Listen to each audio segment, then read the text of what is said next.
22 जून 1897 गणेश खिंडीतून परत येताना मध्यरात्री रँड आणि आयर्स त्या दोघांचा वध करून तिघं चाफेकर बंधू आपला मित्र महादेव रानडे याच्यासह फासावर चढले.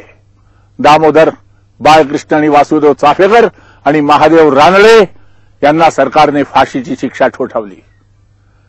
तिघही चाफेकर बंधू विवाहित होते. दामोदर पंतांना एक मुलगी आणि बाळकृष्णाला एक मुलगा आणि मुलगी होते. वासुदेवची पत्नी तर अल्लड 10-11 वर्षाचीच होती. एकाच कुटुंबातल्या 3 स्त्रिया अचानक विधवा झाल्या. केवळ हिंदुस्थानच नाही, जगाच्या इतिहासात असा एकही राष्ट्र नाही ज्यात स्वातंत्र्याच्या मुक्तीसाठी एकाच कुटुंबातले 3 सख्खे आणि विवाहित भाऊ फासावर चढून गेले असतील. ज्या दिवशी दामोदर पंतांना फाशी झाली त्याच मध्यरात्री नाशिकजवळ भगूरमध्ये 15 वर्षाच्या एका तरुणाने डोळ्यातून अंगार पेटवत अष्टभुजा देवीसमोर तलवारीवर अंगठा कापला, टिळा लावला आणि 2 ओळींची उत्स्फूर्त कविता केली. कार्या करिता अपुरे पडला झुंजत, खंती नको पुढे कार्य चालवू गिरवित तुमच्या पराक्रमांचे आम्ही धडे.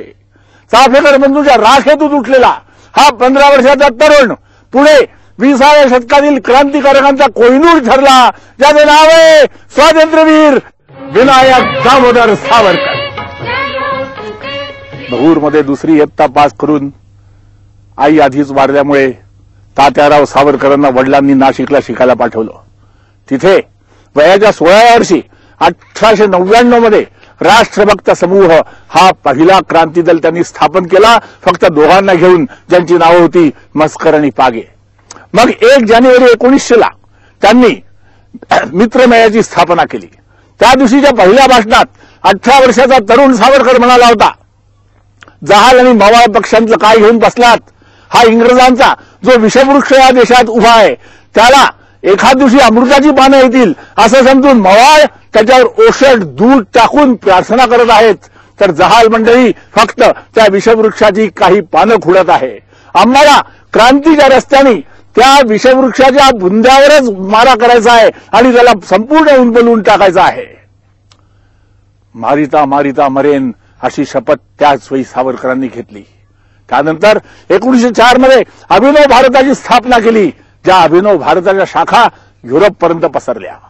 1905 साली फर्ग्युसन कॉलेजात विदेशी कपड्यांची होळी केल्यामुळे सावरकरांना 10 रुपये दंड आणि त्याशिवाय वसतिगृहातून हकालपट्टी करण्याची शिक्षा त्यावेळेचे रँगलर परांजपे प्राचार्यांनी दिली. 1906 साली लोकमान्य टिळकांच्या शिफारसीवर पंडित श्यामजी कृष्ण वर्मा यांनी त्यांना शिवाजी शिष्यवृत्ती दिली आणि बॅरिस्टर होण्यासाठी लंडनला पाठवलं.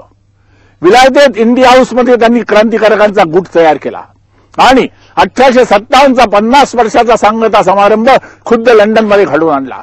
त्यांनी व्ही.व्ही.एस. अय्यरला सोबत घेऊन 1857चे स्वातंत्र्य समर हे अमर पुस्तक लिहिलं.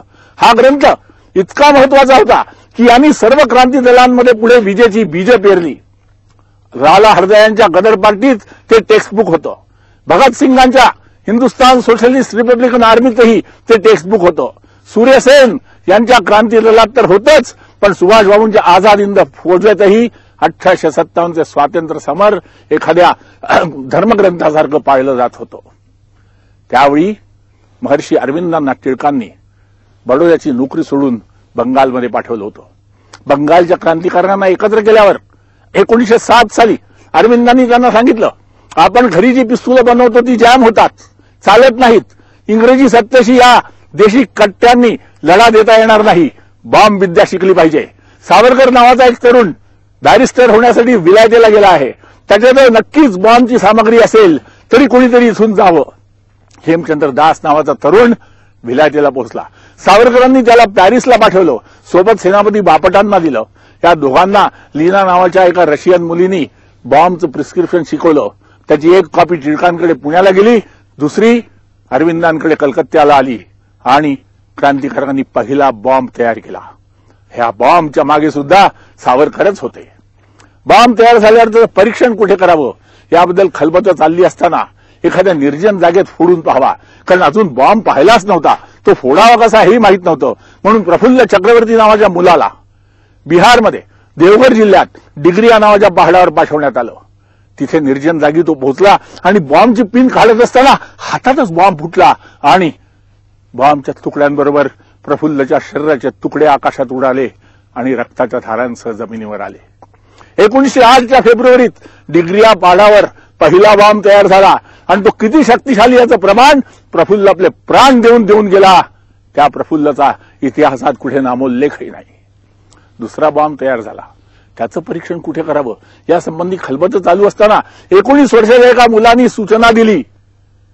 ज्येष्ठ मित्र हो, एवढ्या खर्चाने बनवलेला बॉम्ब परीक्षणासाठी निर्जन जागेत नेणं म्हणजे फुकट घालवणं आहे. जर परीक्षण करायचंच असेल तर एखाद्या इंग्रज अधिकाऱ्याला करावं अशी माझी नम्र सूचना आहे. त्याची सूचना तत्काळ मानण्यात आली आणि किंग्सफोर्डवर त्याचा प्रयोग करायचं ठरलं. या किंग्सफोर्ड नावाच्या मॅजिस्ट्रेटनी कलकत्त्याला असताना वंदे मातरम गाणाऱ्या शाळकरी मुलांवर इतका लाठीमार केला होता की 13 वर्षाचा सुशील सेन नावाचा कोवळा मुलगा रस्त्यातच मेला होता. त्याला मारण्यासाठी कलकत्त्याचे लोक उतावळे होते म्हणून त्याची बदली मुझफ्फरपूरला केली होती. पण मुझफ्फरपूरला जाऊ नये, त्याच्याच डोक्यावर बॉम्बचा प्रयोग करण्याचं क्रांतिकारकांनी ठरवलं आणि त्याच 19 वर्षाच्या मुलाची निवड केली ज्याचं नाव आहे खुदीराम बोस. हातात बॉम्ब आणि बरोबर प्रफुल्ल चाकीला घेऊन खुदीराम मुझफ्फरपूरला पोहोचला. 3-4 दिवस त्याचं येणं जाणं कुठे असतं ते सगळं पाहिलं आणि असं ठरलं की क्लबमधून तो जेव्हा बंगल्यावर येतो फडलांगभर बग्गीतून, तेव्हा बंगल्याजवळच एका झाडाखाली दडून त्याच्यावर बॉम्ब टाकावा. 30 एप्रिल 1908 8 ते 8:30च्या रात्रीच्या दरम्यान 2 बग्ग्या क्लबमधून निघाल्या. पहिली बग्गी बंगल्याजवळ येताच वंदे मातरम गर्जना करून खुदीरामनी हातातला बॉम्ब गाडीवर टाकला. प्रयोग 100% यशस्वी झाला. गाडीचे तुकडे तुकडे झाले. आतली माणसं मरण पावली. पण दुर्दैवाने ती किंग्सफोर्डची गाडी नव्हती. केनेडी नावाच्या वकिलाचे कुटुंब त्यात बसलं होतं. ते मारलं गेलं आणि किंग्सफोर्ड बचावला. कुणाला तरी जिवंत पकडून फासावर चढवायचा मान इंग्रज सरकारला खुदीरामने दिला. फासावर चढतेवेळी त्यांच्या चेहऱ्यावर जे हावभाव होते त्याचं वर्णन करताना त्यांचे वकील उपेंद्रनाथ सेन लिहितात, गीता हातात घेऊन फासावर जातेवेळी खुदीरामनी माझ्याकडे सस्मित मुद्रेने पाहिलं आणि ते इतक्या निर्भयतेने वधस्तंभाकडे जात होते जणू ते फासावर चढायला जात नसून सोबत असलेल्या पोलिसांना फासावर लटकवायला घेऊन जात होते. खुदीरामच्या त्या स्मित हास्यावर कुणा अनाम कवीने कविता रचली जी अप्रतिम आहे. त्यात कवी म्हणतो, एकबार विदाय दे मा घुरे आशी, हाशी हाशी पोरबो फाशी, देख बेजगोतबाशी, एकबार विदाय दे मा घुरे आशी. खुदीराम आईला सांगतोय, एकदा विदा दे, लगेच परत येतो. याचा अर्थ असा की तो आईला म्हणतोय मी लगेच परत येईन. कधी? 10 मास 10 दिन पोरे, म्हणजे 10 महिने 10 दिवसांनी. कुठे येईन? जन्म नेबो माशीर घोरे, मावशीच्या घरी जन्म घेईन आणि चिंते जोदी ना पारिश्मा, देख बी गोलाय फाशी. आणि आई त्याची अर्भक मावशीकडे जन्मेल हे मीच तुझा खुदीराम हे जर तुला कळलं नाही ना तर एक काम कर, त्या बालकाच्या गळ्यावर बघ, मागल्या जन्मीच्या फासाच्या दोरखंडाचं वरण तुला दिसेल आणि तुला कळून येईल तुझा खुदीराम परत आलाय. एकबार विदाय दे मा घुरे आशी. बंगालची क्रांतिज्योत पंजाबात गेली आणि पंजाबातून आर्किटेक्ट होण्यासाठी लंडनला गेलेल्या एका तरुण आणि फॅशनेबल मुलांनी एक दिवशी सावरकरांना विचारलं, बलिदानाचा नेमका क्षण कोणता असतो? आणि सावरकरांचं ऐतिहासिक उत्तर आहे, प्रत्येक गुलाम राष्ट्राचा प्रत्येक क्षण हा बलिदानाचा क्षण असतो. तो मुलगा म्हणाला, मी बलिदान करायला उद्युक्त आहे. सावरकर म्हणाले, secretary of state for India या कमिटीचा एक सभासद सर कर्जन वायली आमच्यावर नजर ठेवून आहे. तो इंडिया हाऊसच्या बातम्या लंडन टाइम्समध्ये छापतो, त्याला उडव, पण पुन्हा इथे येऊ नको, नाहीतर इतर क्रांतिकारक पकडले जातील. त्याला मारायची तारीख ठरली 1 जुलै 1909 आणि त्या दिवशी हा तरुण घराबाहेर पडला तेव्हा सावरकरांकडून एक पिस्तूल, स्वतःचं एक ब्राउनिंग पिस्तूल भरलेला असूनही विदेशी हत्यार दगा देऊन गेलं तर कार्य अपुरं राहील या भीतीने तो बाजारात गेला आणि रॉजर्स अँड सन्स या कंपनीचा 12 इंच लांबीचा एक सुरा सुद्धा त्यांनी विकत घेतला. अशा प्रकारे पंजाबी सूट आणि पंजाबी ढंगाचा साफा बांधून कर्जन वालीला मारायला गेलेल्या 25 वर्षाच्या तरुणाचं नाव आहे मदनलाल धिंगरा. इम्पिरियल इन्स्टिट्यूट हॉलमध्ये एका समारंभात वायली येणार होते. तिथेच हा मुलगा गेला आणि त्यांच्या नाकाच्या शेंड्याला पिस्तुलाची नळी लावून लागोपाठ 5 गोळ्या झाडल्या. वायलींचा चेहरा इतका विकृत आणि छिन्न विच्छिन्न झाला की त्यांचे नातेवाईक सुद्धा त्यांचं प्रेत ओळखू शकले नाहीत. त्यानंतर 2 अशा घटना घडल्या ज्या जगाच्या क्रांतीच्या इतिहासात घडल्या नसतील. पहिली ही की डॉक्टरांनी येऊन धिंगराची नाडी तपासली. ती अगदी नियमितपणे चालू होती. धिंगरामध्ये कुठेही उत्तेजना नव्हती. पोलिसांनी येऊन कोटाची बाही पकडताच हा फॅशनेबल तरुण म्हणाला, हात सोडाव, कोटाची इस्त्री खराब होते, मी स्वतः पोलीस चौकीवर यायला तयार आहे. बुशेल फोर्स पोलीस ठाण्यावर 2 वाजेपर्यंत रात्री पोलीस प्रश्नांची सरबत्ती करत होते. त्यात एक प्रश्न होता, तुझे कोणी मित्र असतील तर इथे बोलावून घे. आर्किटेक्टच्या अंतिम वर्षाचा विद्यार्थी खोळा नव्हता जो आपल्या मित्रांची नावं सांगेल किंवा बोलवेल. धिंगरा अत्यंत मासूमपणे म्हणाला, मी जर भयंकर कृत्य केलं असेल तर उद्या वृत्तपत्रांमध्ये ती बातमी येईलच, तेव्हा ती वाचून माझे मित्र मला इथे भेटायला येतील, तुम्ही चिंता करू नका. इम्पिरियल इन्स्टिट्यूट कारागृहात सावरकर जेव्हा भेटायला गेले तेव्हा ते म्हणाले, मदनलाल, मी तुला पाहायला आलेलं नाही, तुझं दर्शन घ्यायला आलोय. इथे कुठल्या गोष्टीचं कमी जास्त काही आहे का? आणि मदनलाल हसत म्हणला, इंग्रज सरकारच्या कृपेने बडदास्त उत्तम राखली गेलीये. फक्त एक गोष्ट समजत नाही, कारण इथे आरसा नाही, त्यामुळे टायची गाठ बरोबर बांधता येत नाही. कृपा करून माझ्या खोलीवरून आरसा पाठवून द्यावा. फासावर चढतेवेळी 17 ऑगस्ट 1909 मदनलाल काळे कपडे नाकारून सुटाबुटात ध्वजस्तंभावर चढून गेला. पण अदालतमध्ये म्हणजे कोर्टात तो एकच वाक्य म्हणायचा, खिशात माझं वक्तव्य ठेवलं होतं वध करतेवेळी, ते कोर्टासमोर यावं. पण स्कॉटलंड यार्ड पोलिसला कल्पना होती की ते वक्तव्य बाहेर आलं तर संपूर्ण महादेशात म्हणजे कॉन्टिनेंटमध्ये काही खळबळ उडू शकेल.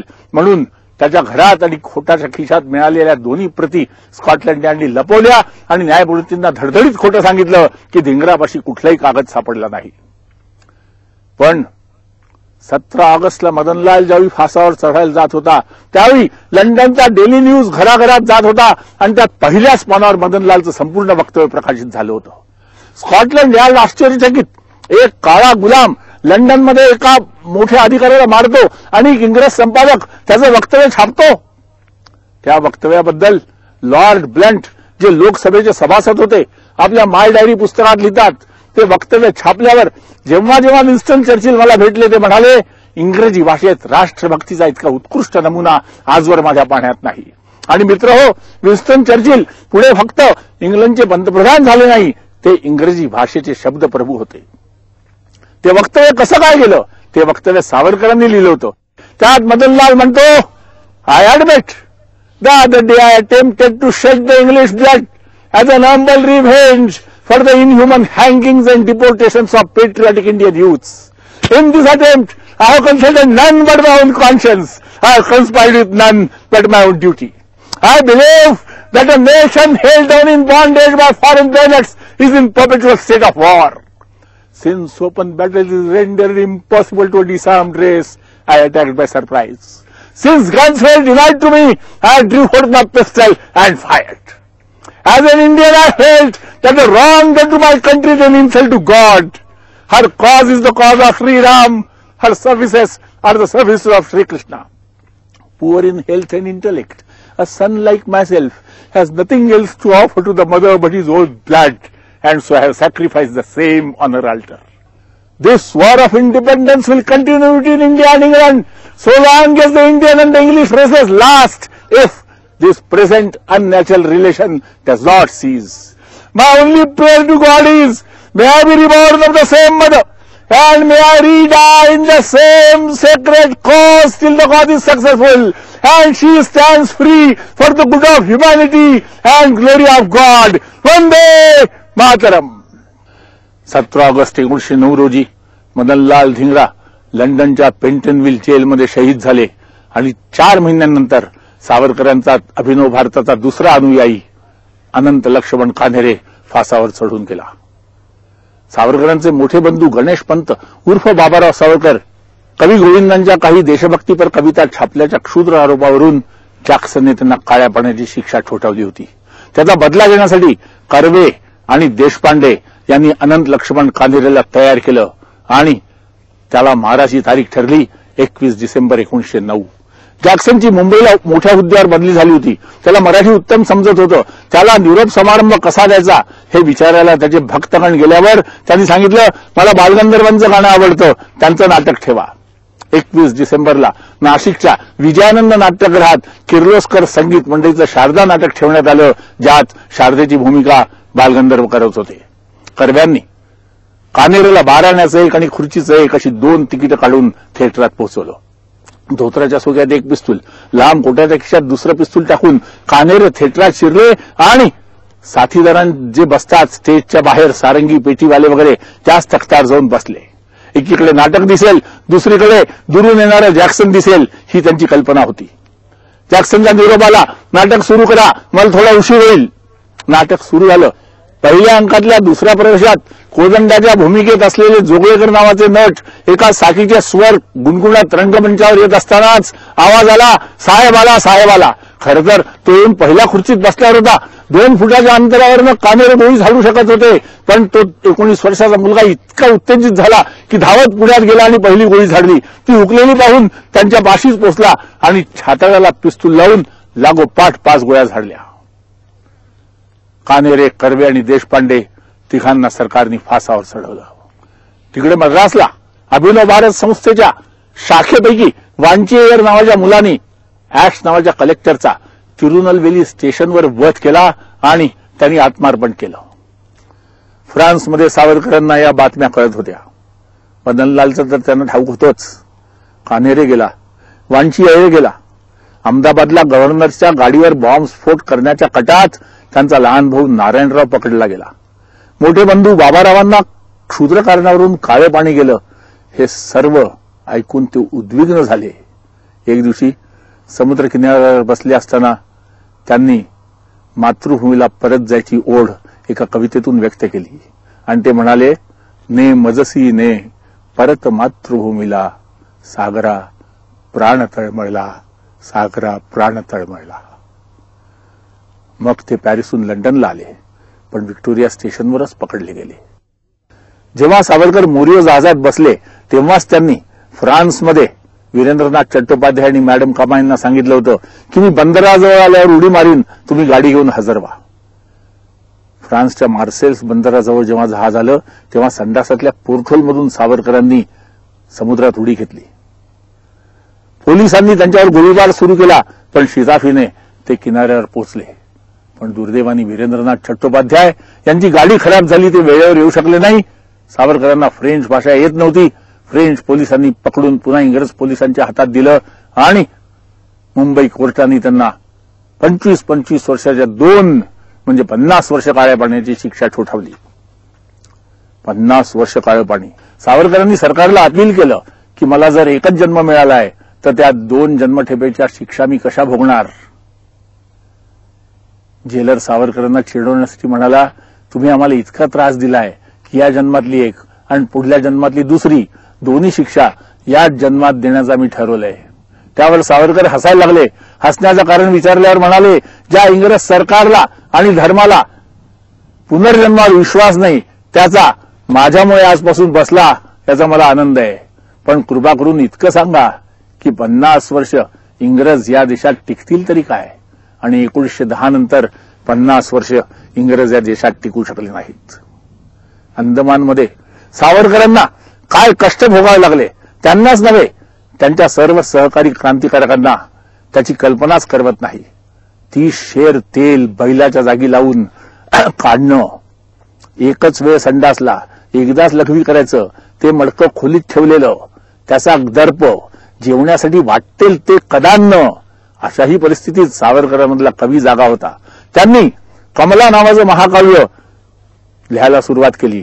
त्यांच्यापाशी स्लेट पाटी होती, आपल्या खोलीची दगडी भिंत आणि पेन्सिल होती, घायपाताचा तुकडा. सावरकर म्हणतात, 2-250 ओळी प्रत्येक वर्षी मी लिहून काढायचो आणि त्या पाठ करून टाकायचो, कारण पुढच्या वर्षी मला नवी स्लेट पाटी मिळायची, म्हणजे व्हाईट वॉशिंग व्हायचं खोलीचं, आणि त्यानंतर त्यांना नव्या पाटीवर लिहायला मिळायचं. अर्ध कमला महाकाव्य त्यांनी लिहिलं. एका ठिकाणी सावरकर म्हणतात, त्याप्रमाणे देवकीची पोरं जन्मताच मारली गेली कंसाकडून, त्याप्रमाणे माझं कुठलंही पुस्तक बाहेर आलं की ते जप्त करण्यात आलं. गणेश पंत म्हणजे बाबाराव सावरकर जे अंदमानात होते त्यांना ही कल्पनाच नव्हती की त्यांचा भाऊ तात्या म्हणजे विनायक दामोदर सावरकर सुद्धा तिथेच आलेला आहे आणि आपल्यासारखाच इथे खपतो आहे. एक दिवशी अचानक दोघांची भेट झाली आणि बाबाराव तळमळीने उद्गारले, तात्या तू इथे कसा? अरे तू सुद्धा जर इथे आला तर हिंदुस्थानाला कोण स्वातंत्र्य मिळवून देईल रे? बऱ्याच वर्षांनंतर कुटुंबाच्या भेटीची परवानगी मिळाली. बाबाराव आणि तात्याराव त्या खोलीत आले जिथे उभे होते त्यांचे लहान भाऊ नारायणराव आणि तात्यारावांची पत्नी. वहिनी कुठे दिसत नाही? आपल्या प्रिय वहिनींबद्दल तात्यारावांनी हे उद्गार काढले तेव्हा धाकटा भाऊ म्हणाला, तुम्हा दोघांची वाट पाहून पाहून तिच्या डोळ्यातली ज्योती संपली, ती गेली. बाबारावांना दुःख वाटू नये म्हणून त्यांचं सांत्वन करण्यासाठी तात्याराव म्हणाले, बाबांचा देवावर विश्वास आहे, आत्म्याच्या अमरत्वावरही आहे आणि त्यामुळे आपण असं समजूया